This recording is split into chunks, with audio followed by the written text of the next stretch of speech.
When most people think of The Simpsons, they think of Homer saying, "No!" or Bart pulling pranks on Principal Skinner. But here's the thing. This yellow family from Springfield has given us some of the most heartbreaking moments ever put on television. Today, we're diving into the 3 episodes that will absolutely destroy you emotionally. I'm talking about the kind of episodes that hit you right in the feelings and stay with you long after the credits roll. These aren't just sad moments. They're masterpieces of storytelling that show us why The Simpsons has been touching hearts for over 30 years. Whether you're a longtime fan or someone who's never really thought about the deeper side of this animated family, get ready for an emotional journey. Thoughtful. Trust me, you might want to grab some tissues before we start. So let's count down the 3 saddest Simpsons episodes of all time, starting with our #1 pick that will absolutely wreck you. Taking the top spot as the absolute saddest Simpsons episode is Lisa's Substitute, a story that will absolutely break your heart. This episode shows us what happens when Lisa meets the perfect teacher, only to lose him just when she needs him most. When Lisa's regular teacher, Miss Hoover, gets sick with what she thinks is Lyme disease, a substitute teacher takes over her class. But this isn't just any substitute. Mr. Bergstrom bursts into the classroom dressed like a cowboy, firing cap guns to get everyone's attention.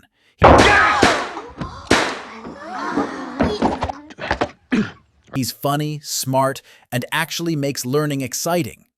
Lisa immediately connects with Mr. Bergstrom in a way she's never connected with any adult before. He treats her like she's special and intelligent, not just some weird kid who's too smart for her own good. When he challenges the class to spot what's wrong with his cowboy costume, Lisa gets it right and wins his cowboy hat. You can see her falling for this amazing teacher right away. Mr. Bergstrom is everything Lisa has always wanted in a role model. He plays guitar, reads stories with genuine emotion, he even cries at the end of Charlotte's Web, and encourages every student to show their hidden talents. When he sees Lisa's saxophone, he asks her to play, but when she's too nervous, he doesn't push her. Instead, he tells her she owes him something special later. The best part? When Lisa finally plays her saxophone alone in the schoolyard, Mr. Bergstrom watches from the classroom window and applauds her talent. For the first time in her life, Lisa feels truly understood and appreciated by an adult who sees her potential. Meanwhile, Lisa tries to share her excitement about Mr. Bergstrom with her family, but they just don't get it.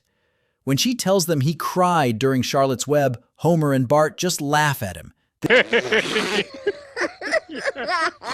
This hurts Lisa because she can see how special Mr. Bergstrom is, but her own family thinks he's silly.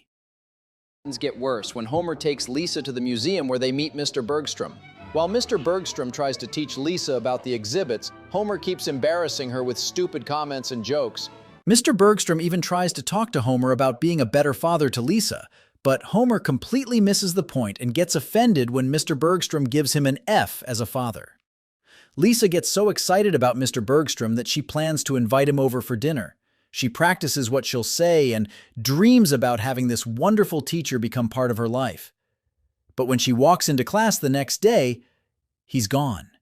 Miss Hoover is back, explaining that she never really had Lyme disease and complaining that Mr. Bergstrom didn't follow her lesson plans. Lisa is devastated. She runs out of school crying and tracks Mr. Bergstrom down to his apartment, then to the train station, where he's leaving town for a new teaching job. At the train station, Lisa tells him he's the best teacher she'll ever have, and that she'll miss him terribly. Before Mr. Bergstrom gets on the train, he writes Lisa a note and tells her to read it whenever she feels alone or like she has no one to rely on. As the train pulls away, Lisa opens the note and reads 3 simple words. You are Lisa Simpson. This might seem like a weird thing to write, but it's actually the most beautiful message ever. Mr. Bergstrom is telling Lisa that she doesn't need anyone else to make her special. She already is special just by being herself. When Lisa gets home, she's still upset about losing Mr. Bergstrom. Homer asks what's wrong, but when she explains, he doesn't seem to care. This is the final straw. Lisa explodes and calls Homer a baboon before running to her room in tears. She's lost the one adult who truly understood her, and her own father can't even see why she's hurting. The episode ends with Homer trying to comfort all three of his kids, finally realizing he needs to be a better father. But for Lisa, the damage is done. She's learned that the people who truly understand her might not stay in her life forever. This episode is devastating because it shows a smart, lonely kid finally finding someone who gets her, only to lose them just as quickly. The message, "You are Lisa Simpson," is beautiful, but it also reminds us that sometimes we have to be strong all by ourselves. Moving to our second saddest episode, we have a story that shows just how much Homer loves his family, even when it means giving up his biggest dream. And Maggie Makes 3 will make you cry for completely different reasons than our top episode, but it hits just as hard. The episode starts during a family night without TV, which already sounds pretty sad. While looking through photo albums, Bart and Lisa notice something weird. There are no baby pictures of Maggie anywhere. When they ask Homer why, he decides to tell them the whole story of how Maggie came to be. And boy, is it an emotional roller coaster. The story goes back to when Homer finally escaped the nuclear power plant. Hello, dream job in paradise. After years of saving every penny and paying off all his debts, Homer was able to quit his job and work at his absolute dream job, the bowling alley. For Homer, this wasn't just any job, it was everything he ever wanted. Less money, sure, but also way less stress, friendly people, and most importantly, a job he actually loved. Homer had it all figured out. The family had just enough money to get by with Bart, Lisa, Marge, and himself. His plan was perfect. As long as nothing changed, everything would be fine. He was the happiest we'd ever seen him. One evening, Homer and Marge went on a romantic date. They grabbed some crusty burgers, listened to disco music, and walked hand in hand on the beach under the stars. It was one of those perfect nights that felt like a fairy tale. Marge. They were so happy and in love that when they got home, well, let's just say, 9 months later, they had a surprise coming. Marge knew that having another baby would ruin Homer's happiness. She tried to keep her pregnancy secret as long as possible because she knew Homer would have to give up his dream job to support another child. But Patty and Selma figured it out and, being the troublemakers they are, told the biggest gossips in Springfield. Soon everyone in town knew except Homer. When Homer finally found out at a surprise baby shower, he was devastated. Marge is pregnant? No! This sweet, happy man who had finally found his perfect life watched it all crumble in an instant. He knew exactly what this meant. Goodbye, bowling alley, hello, nuclear power plant forever. Homer had to beg for his old job back at the nuclear plant. Mr. Burns, being the cruel man he is, made Homer's return even worse by putting up a mean sign at his workstation that read, "Don't forget you're here forever." It was Burns' way of making sure Homer knew he could never escape again. Homer went from his dream job to what felt like a prison. Homer was miserable throughout Marge's pregnancy. He didn't want another baby because it represented the end of his dreams. He was grumpy, sad, and completely unenthusiastic about becoming a father again. But then, Maggie was born. The second this tiny baby girl wrapped her little fingers around Homer's thumb, everything changed. All his anger and disappointment melted away instantly. He fell completely in love with his daughter, and suddenly all those sacrifices felt worth it. Back in the present, Bart asks again why there are no pictures of Maggie in the family albums. Homer says he keeps them where he needs the most cheering up.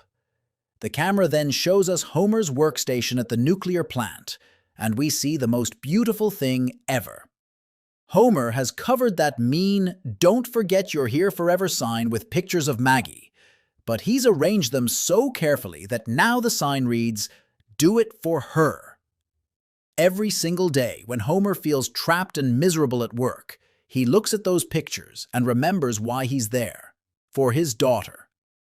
This episode shows us that sometimes love means giving up your dreams for your family. Homer sacrificed his happiness so Maggie could have a good life, and that's what makes him a true hero. Those 4 simple words, "Do it for her," represent one of the most powerful displays of father's love ever shown on television. Rounding out our top 3 saddest episodes, we have the story about Homer meeting his mom for the first time in 27 years. And trust me, you'll need tissues by the end. The episode begins with Mr. Burns making all his workers clean up a highway on Saturday. Everyone's angry because they have to work on the weekend, while Mr. Burns just shows up for a quick photo and leaves. Homer doesn't want to work either, so he comes up with a crazy plan. He pushes a dummy off a cliff to make everyone think he fell into a turbine and died. Pretty wild, right? Homer's trick works too well. Soon, everyone in Springfield thinks he's really dead. Marge starts getting sympathy cards, and Homer's mean sisters-in-law, Patty and Selma, even bring a tombstone they've been saving since Marge's wedding day. Ouch! When the power gets shut off because the house was in Homer's name, Marge finally tells Homer he has to fix this mess. When Homer goes to the town hall to prove he's alive, he looks through some records and discovers something shocking. His mother is still alive. Homer always thought she was dead because that's what his dad told him. He rushes to what he thinks is her grave, but it turns out to be Walt Whitman's grave instead. Damn you, Walt Whitman! Then, out of nowhere, his real mom, Mona, shows up. At first, Mona doesn't believe this grown man is her little boy. But when Homer proves it's really him, they have the most emotional reunion ever. It's been 27 whole years since she left when Homer was just a kid. Homer brings Mona home to meet everyone. Marge is shocked to finally have a mother-in-law, and Bart thinks he's going to get a bunch of late Christmas presents. But Lisa notices something weird. Mona gets scared when police cars drive by and hides in the house. When Bart finds fake driver's licenses in her purse, the family starts wondering if she's a criminal. When the family confronts Mona, she finally tells them the real story. Simpson, we'd like to ask you a few questions about your past. Back in 1968, she was inspired by a football player's long hair and joined a group of hippies. They protested against Mr. Burns' germ warfare lab by setting off an antibiotic bomb that killed all the germs and accidentally cured a security guard's asthma. Mr. Burns saw Mona's face and wanted to arrest her. To protect Homer and Grandpa, she had to run away and hide. She never contacted Homer because she thought it would put him in danger. For 27 years, she lived like a fugitive, constantly moving and changing her name. Just when Homer gets his mom back, Mr. Burns spots her at the post office and calls the FBI. Even though Chief Wiggum helps them escape, because Mona cured his asthma years ago, Mona realizes she has to disappear again to keep her family safe. You have it. The 3 saddest episodes in Simpsons history. What makes these episodes so special isn't just that they make us cry, though they definitely do that. It's that they show us the real heart of what The Simpsons is all about. Family, love, sacrifice, and the bittersweet moments that make life both beautiful and heartbreaking. Lisa's Substitute teaches us about finding people who believe in us and the strength we have within ourselves. And Maggie Makes 3 shows us that true love sometimes means giving up our dreams for the people we care about. And Mother Simpson reminds us that life doesn't always give us the happy endings we want, but the love between family members never really dies. These episodes prove that underneath all the comedy and crazy antics, The Simpsons understands something really important about being human. We all struggle, we all sacrifice for the people we love, and we all have moments where we feel alone. But somehow, this yellow animated family helps us feel a little less alone in the world. Thoughtful. What do you think? Did these episodes hit you as hard as they hit me? Have you seen any of them? And if so, which one made you cry the most? Let me know in the comments below. I'd love to hear about your own emotional Simpsons moments. And if you haven't seen these episodes yet, definitely check them out. Just make sure you have those tissues ready. Happy. Thanks for joining me on this emotional journey through Springfield. Remember, sometimes the best comedy comes from the deepest truths about life. And The Simpsons has been proving that for over 3 decades.